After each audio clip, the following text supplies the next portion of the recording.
Sasa maofisi yote na huduma zote za serikali zimekuja hapa.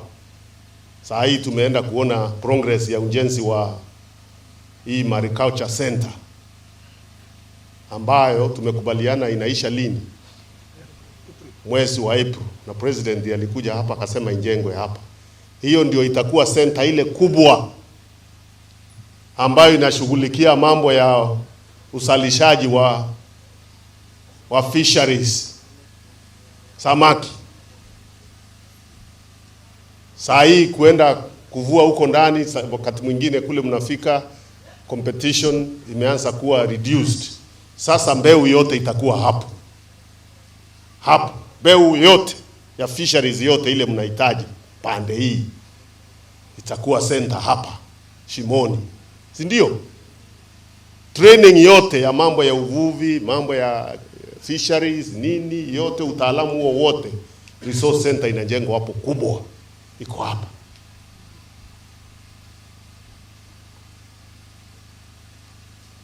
Saa hii tumepanua training kwa wale hawana hiyo uwezo na uzoefu ya mambo ya fisheries.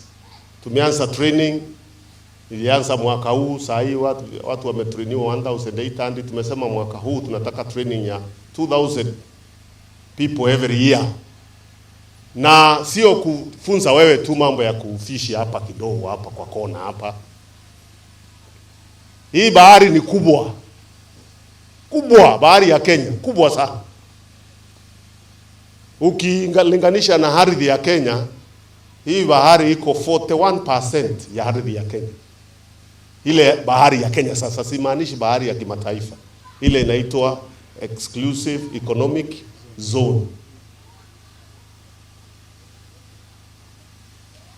Tunaelewana? Sasa ile inahitaji ni hiyo training, capacity building, mafunzo ya wewe uweze kuenda huko ndani kutafuta fish huko. Usiwe tu unazunguka hapa peke yake. Alafu watu wanatoka China, Taiwan ndio wanazunguka huko, ndio kings huko ndani. Na hiyo capacity tunaendelea kufanya na bwana Ngozirai na hii wataalamu wa department ya fisheries. Hiyo training resource tumeweka hapo.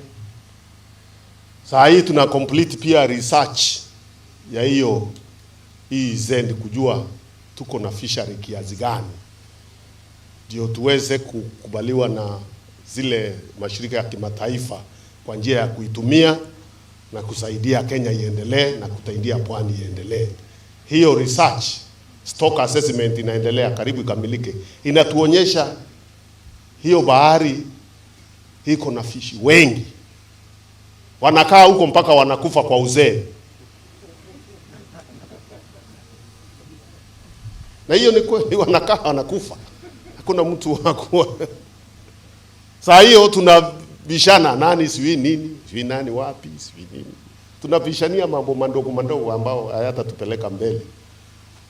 Ile inahitajika ni hiyo ndoto kubwa hiyo, tuweze kuona vile hiyo rasilimali kubwa hii kwa pande hii ambayo Mungu aliweka hapo inaweza kusaidia wananchi wa pande hii waweze kuendelea mbele. Na nashukuru mradi ya kina mama inaenda namna hiyo. Sasa ni kumalizia hiyo changamoto tumeelezwa na kina mama.